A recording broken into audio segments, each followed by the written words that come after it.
Yeah.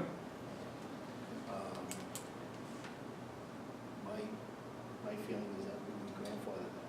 I hate to see that people are spending money, and then the new law is passed or revised, and now it doesn't fit anymore. So you're gonna change this from all solar energy systems? The applicability of the law? It says this local law shall apply to all solar energy systems and equipment, so you'd have to change that. But I think we have to go ground, I don't know. include ground now. I think you have to go to will, I don't know, you can change grandfather one and not everybody else. So the other one else is under. Yeah, well, it says all solar energy systems.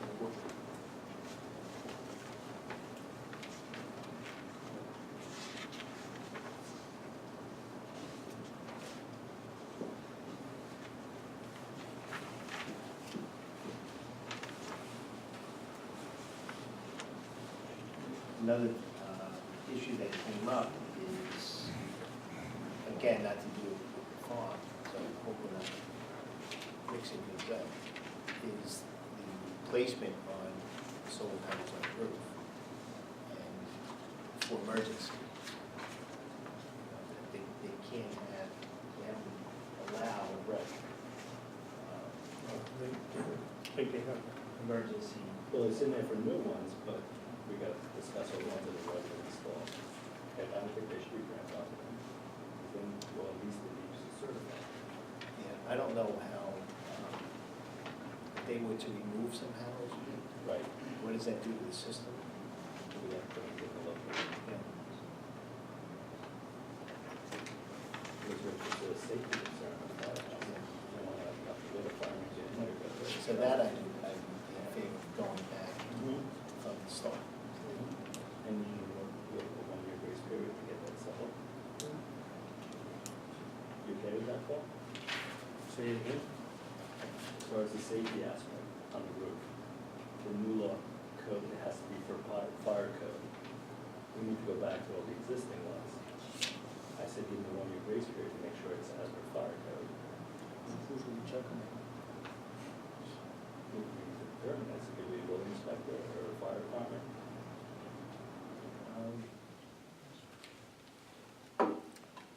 Code enforcement is also fire. Sure. So, Right. so that's where the line, It's a lot to expect. Safety. safety, yeah. Yeah. If I was 2 seconds faster, we could have said that.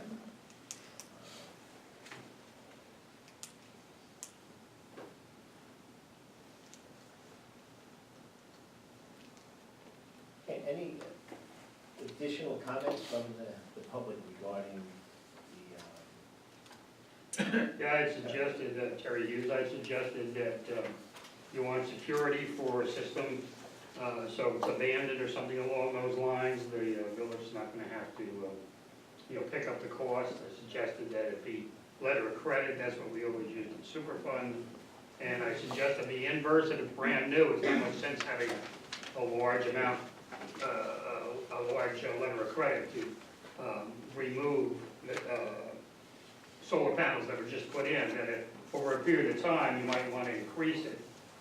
You also, given this is an emerging industry, you might want to give the applicants somehow authority to renovate. In other words, basically, if they wanted a new, since technology's changing, they might want to replace it with new, and I don't think you should be putting any roadblocks to them doing that.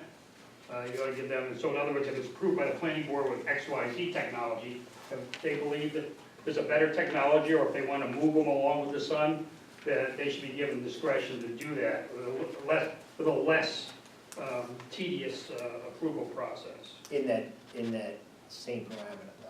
Yeah, no, if they had to put a new one up, they'd have to go through the same planning But we're not process. enlarging it because. And the other issue I brought up was, grass is gonna grow, weeds are gonna grow, how is that gonna be, herbicide's gonna hire a contractor, or, who's gonna do the work there and so forth. Obviously, mowing, it's not a big deal, but if you're actually looking at using herbicides, and you got all sorts of issues, who handles it, who applies it, how you the drums have to be triple rims, how you basically remove the triple rinse and so forth.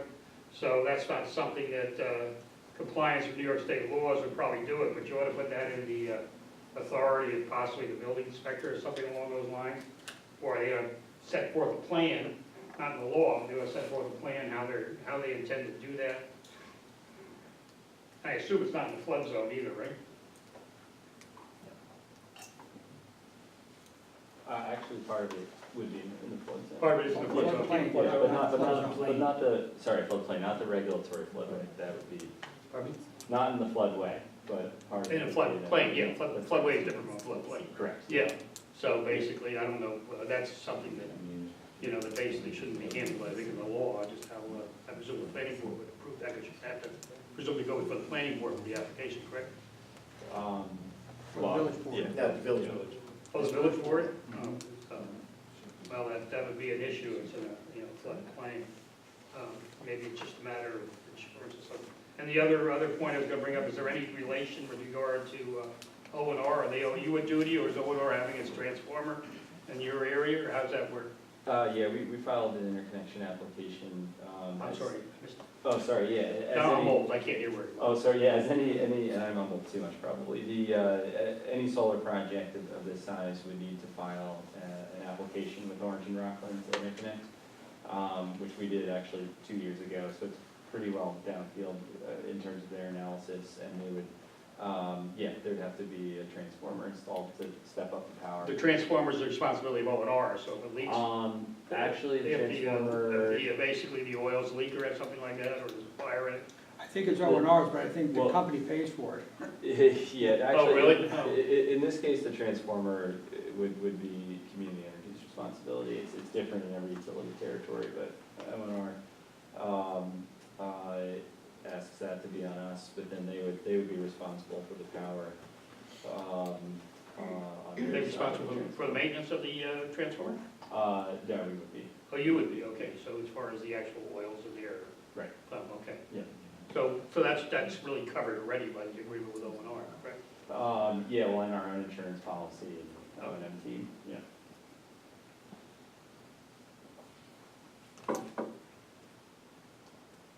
Can you explain the grandfather that you were just talking about? Because my understanding on that is if you already have something that's in place to grandfather in, but since Bloom and Grove, you guys are all doing new stuff, why would you even consider a grandfather clause? For the ones that have been installed on the roofs, that they have access for fire. Okay, so you're looking at actually changing the ones that would be like Not- the smaller units and the rooftops? Not changing them, just having them certified that they comply with the law. Oh, okay, so your solar law is actually covering all the different sections, so Yes, it it's not covers all of them? specific to Okay, anyone. okay, village. all right, thank you. Yeah, the oils on the transformer, you have 13, 20 gallons, and so you're required to file a spill prevention countermeasure plan. So would there be like 13, 20, would you be covered under the spill prevention control and countermeasure plan, the SPCC plan that's required for oils? And if that's the case, should O&R really be responsible for that? For that, I would actually have to lean on our construction team. I'm sorry, I don't have an answer for you directly. Yeah, well, it's just, it's a federal law, if you have 13, 20, you know, Yeah, and since you're in partially of a floodplain, you know, then you're required under federal law to have a spill prevention control countermeasure. yeah. So, I mean, in that case, it would seem to me that if the oil's actually put in there by O&R, that they should be responsible, but that's an issue that would be coming up. Yeah, and I'm not sure if that threshold is Yeah. exceeded. Yeah, Well, you want to make sure you don't go over that threshold. right, You have a spill. well, yeah, we're not quite, yeah. And it's Because sort of- oils are pretty, you know, a pretty broad definition. Any other questions from the public regarding the solar farm proposal? What's the benefit to the residents? I believe it was a 10%. Yeah, there's yeah, so this is a unique kind of project, and the power does feed into Orange and Rockland's grid, but anyone actually is able to subscribe into the project and buy the power from it, so it'll be enough power for approximately 300 homes. And we're not at the stage yet where we're marketing it because we don't have an approved site plan for it yet, but ultimately there will be the possibility for folks to actually buy power from the project at a discount. And how would you decide who gets to buy the power if you can only supply 300? Usually we spend a lot of money trying to find folks, so we don't, it's usually whoever signs up first. Yeah, there are some credit requirements typically, because it is ultimately the project has to get financed, but it's not like a super selective process. And you're saying first come, first served. Basically, yeah. That's what he meant to say. That's what I meant to say. Yeah. So that savings at either 10%, Possibly. so 15 more likely then? I heard 83 to 25%, that's We actually pay you to take the, That's the way it should be. that's what it should be, right? What the hell we pay? So that would be 10% off the kilowatt electrical side of your bill? Yeah, this probably, without getting too far into the weeds, it is a kilowatt hour offset, yeah. Okay. So, that's right, so if you look at your electric bill, you've got like, it's probably a $10 or $20 service charge, which would stay the same, but then for every kilowatt hour of solar that you bought, that's what would be sold at a discount. So you'd see a credit on your electric bill, and then you would pay for that power separately. So the fun part here is that there is actually a separate bill, because Orange and Rockland would put the credit from the solar project on your bill, and you should pay separately for those Okay. credits. And so it's not the delivery piece section of it, it's the usage? It actually, it would include the delivery if you're a residential customer, as long as it's on a per kilowatt hour basis. If you're a business, then your delivery charges will be computed on a KW basis as opposed to KWH. In demand basis. And I realize this is all very jargon heavy, so I apologize for that. But basically, as long as you're paying, as long as you're a residential customer, it'd be on the full delivery plus supply. Okay, and the part I think you were talking about signing up for this would be like any other O&R customer when you're shopping for different electric companies. So I happen to pick one down in Texas because it's 2 kilowatts cheaper per hour, or whatever the hell you want to call it. Is that where you will be noted Yeah, to we get this actually, discount? actually no, we're familiar with those programs, and we were actually one of the green, our company is one of the green suppliers here in Orange for a long time, and this is gonna be a little different because you're subscribing to a specific project. So the way that the notifications would come will actually be, there'll be door-to-door folks, there'll be direct mailers sent out Okay. to the website, you know, if you see it, let your friends know that way. Yeah. So you'll be doing that? Okay, thank you. Can you subscribe if you already have solar panels on your house? I haven't actually. So typically the regulations will allow for that, but you can't exceed more than 120% of your usage. So if you're already matching all of your usage from the rooftop project, you would not really have a reason to. Let me actually, if you want to give me your info, I can look at it. I know what the rules are in a lot of the states, but for New York, because we haven't gotten to the marketing side of it yet, I actually would want to just verify before I tell you the wrong thing. Yeah. Yes, I'm sorry to be asking another question on the same answer. What is the village benefit as the village, well, us, like the village board? Are we getting money, we're being paid money? Taxes. Okay, so, but the only 10% or whatever it is only going to be for those 300 homes. No one else will be receiving a benefit. I mean, except in our taxes, but. Just the 300 people. Just the That's 300. unlimited. Yeah. So the other Yeah. 5,000, whatever people are still gonna be, It's like bringing any rateable business into the village. right, okay. It comes off. the No, I taxes. just didn't know what the overall benefit for the village was, and then Just that. the Yeah, other the 300. taxes was the main reason, and So then like the the 10% cell is tower. bonus. Yeah.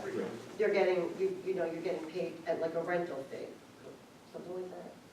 You know, like, they're paying us, village? It's on village No. property. It's not on. Oh, it's just It's just taxable? Just taxable. commercial. Taxable All right. That's the other 83%. I heard higher, but, Yeah. I didn't know it, but I didn't. I gotta sit on that side of the room. That's pretty bad over There's a there. lot of good Kool-Aid over there. But that's it. So the Okay, 300 all right. people, but like trustee Kula said, it was mainly taxes. Okay, all right. Okay. We still, what's that? We can close the meeting. Yeah, we need to, no, we'd like to keep the hearing public, Okay. yeah, open. We still have to get the other answers addressed by Will, so it's under the same law. And I will check with Will tomorrow to see if he can have these answers for us prior to the next meeting, which is 13th. the 13th. It's a week. I think that's possible. I think that's happening. Yeah. We'll see, okay, because they'd like to put this, the two of them in this month, so they can get started and move on with that.